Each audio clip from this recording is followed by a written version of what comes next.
அடக்குமுறைகள் வென்றதில்லை, அடக்குமுறைகள் வென்றதாக வரலாறு உலகில் இல்லை.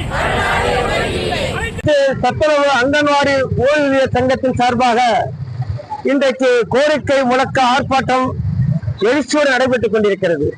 இன்றைக்கு எங்களுடைய பிரதான கோரிக்கையான ஊதிய குழுவால் வரையறுக்கப்பட்ட குடும்ப பாதுகாப்புடைய சட்டப்பூர்வமான ரூபாய் 7,850 கொடுக்க வழங்கிட வேண்டும். அதற்கு இணையான அகவலைப்படி 58% வழங்கிட வேண்டும். மருத்துவப்படி 300 ரூபாய் வழங்கிட வேண்டும். அதே போல இன்னைக்கு குடும்ப நலநிதி ரூபாய் 50,000 வழங்கிட வேண்டும். அதே போல இன்னைக்கு இலவச மருத்துவ காப்பீடு வழங்கிட வேண்டும். அதே போல இன்னைக்கு பண்டிகை முன்பணம் ரூபாய் 6,000 வழங்கிட வேண்டும். பொங்கல் போனஸ் 1 மாத ஊதியத்தை மாத ஓய்வூதியத்தை வழங்கிட வேண்டும்.